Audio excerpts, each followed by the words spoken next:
열왕기상 17장. 엘리야와 가뭄. 길르앗의 디셉에 사는 디셉 사람 엘리야가 아합에게 말하였다. 내가 섬기는 주 이스라엘의 하나님께서 살아계심을 두고 맹세합니다. 내가 다시 입을 열기까지 앞으로 몇 해 동안은 비는커녕 이슬 한 방울도 내리지 않을 것입니다. 주님께서 엘리야에게 말씀하셨다. 이곳을 떠나서 동쪽으로 가거라. 그리고 거기 요단강 동쪽에 있는 그릿 시냇가에 숨어서 지내며 그 시냇물을 마셔라. 내가 까마귀에게 명하여서 내게 먹을 것을 날라다 주게 하겠다.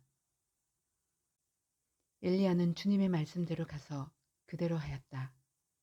그는 곧 가서 요단강 앞에 있는 그릿 시냇가에 머물렀다.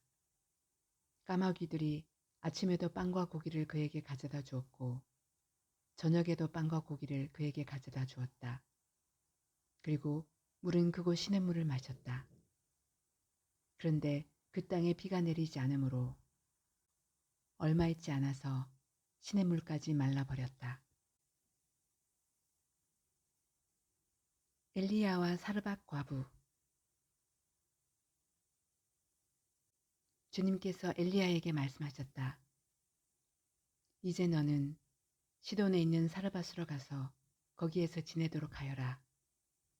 내가 그곳에 있는 한 과부에게 명하여서 내게 먹을 것을 주도록 일러두었다. 엘리야는 곧 일어나서 사르밧으로 갔다. 그가 성문 안으로 들어설 때에 마침 한 과부가 땔감을 줍고 있었다. 엘리야가 그 여인을 불러서 말하였다.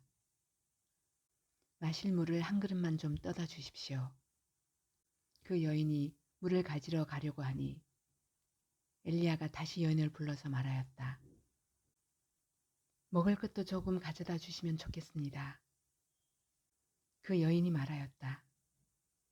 어른께서 섬기시는 주 하나님께서 살아계심을 두고 맹세합니다. 저에게는 빵 한 조각도 없습니다. 다만 뒤주에 밀가루가 한 줌 정도, 그리고 병에 기름이 몇 방울 남아있을 뿐입니다.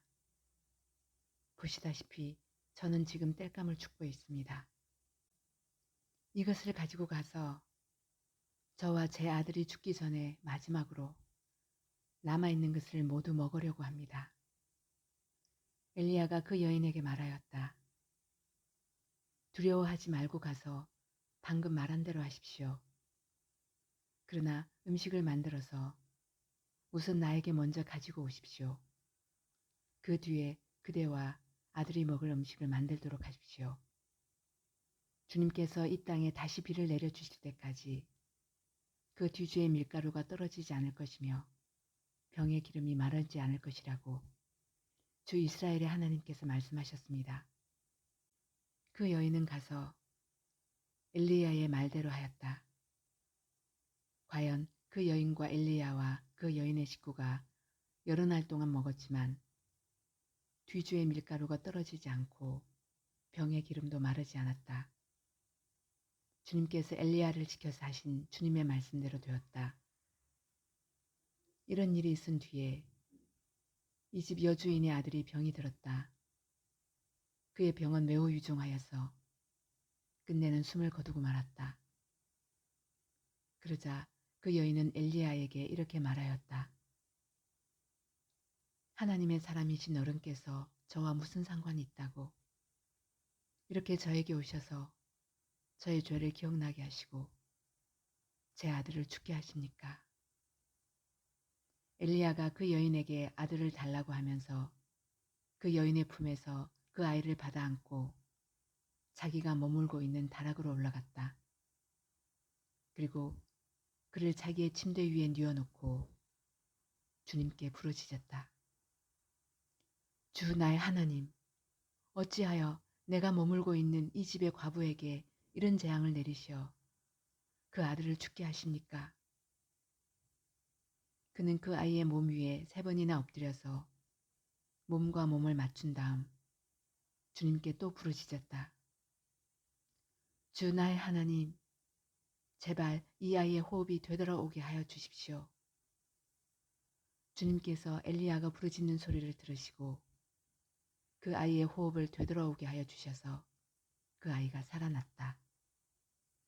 엘리야는 그 아이를 안고 다락에서 내려와서 아이를 돌려주면서 말하였다. 보시오, 아들이 살아났습니다. 그 여인이 엘리야에게 말하였다. 이제야 저는 어른이 바로 하나님의 사람이시라는 것과 어른이 하시는 말씀은 참으로 주님의 말씀이라는 것을 알았습니다.